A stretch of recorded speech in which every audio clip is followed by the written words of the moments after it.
এবার আফ্রিকার মাটিতে নতুন চ্যালেঞ্জ বাংলাদেশের সামনে। জিম্বাবুয়ের বিপক্ষে পূর্ণাঙ্গ সিরিজ খেলতে মাঠে নামছে টাইগাররা।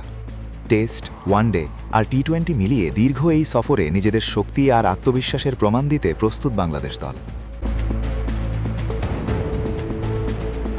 ঘরের মাঠে পাকিস্তানের মতো শক্তিশালী দলকে হারিয়ে ইতিহাস গড়ার পর এখন দারুণ আত্মবিশ্বাসে রয়েছে টাইগাররা। সেই জয়ের ধারাবাহিকতা ধরে রাখতে এবার তাদের লক্ষ্য জিম্বাবুয়ের মাটিতেও দাপট দেখানো। তবে আফ্রিকার কন্ডিশন সবসময়ই কঠিন, তাই সহজ কোনো লড়াই অপেক্ষা করছে না বাংলাদেশের জন্য। আগামী 28 জুন হারারে স্পোর্টিং ক্লাব গ্রাউন্ডে অনুষ্ঠিত হবে সিরিজের একমাত্র টেস্ট ম্যাচ। এরপর একই মাঠে 7, 9 এবং 11 জুলাই অনুষ্ঠিত হবে 3 ম্যাচের ওয়ানডে সিরিজ। সবশেষ টি-20 সিরিজের ম্যাচগুলো গড়াবে বুলাওয়ের কুইন স্পোর্টিং ক্লাব মাঠে। 15, 17 এবং 19 জুলাই মুখোমুখি হবে দুই দল। পুরো সফর জুড়েই থাকবে উত্তেজনা আর প্রতিদ্বন্দ্বিতার লড়াই।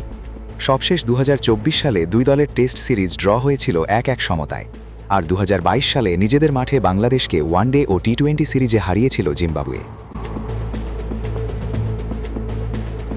তাই এবার প্রতিশোধ আর আধিপত্য দুই দলের কাছে সিরিজটি গুরুত্বপূর্ণ। বাংলাদেশ যেমন জয়ের ধারাবাহিকতা ধরে রাখতে চায়, তেমনি জিম্বাবুয়েও নিজেদের মাঠে শক্তি অবস্থান দেখাতে মরিয়া। সাম্প্রতিক সময়ে জিম্বাবুয়ে ক্রিকেটেও এসেছে নতুন আত্মবিশ্বাস। টি-20 বিশ্বকাপে দারুণ পারফরম্যান্স করে ক্রিকেট বিশ্বে নতুন করে আলোচনায় এসেছে তারা। বড় বড় দলের বিপক্ষে লড়াই করার মানসিকতা এখন অনেক বেশি শক্ত তাদের। তাই বাংলাদেশের জন্য এই সফর মোটেও সহজ হবে না। টাইগারদের প্রতিটি ম্যাচেই দিতে হবে সেরাটা। জিম্বাবুয়ে ক্রিকেট বোর্ডের কর্মকর্তারাও জানিয়েছেন, বাংলাদেশের বিপক্ষে এই সিরিজ তাদের জন্য অনেক গুরুত্বপূর্ণ।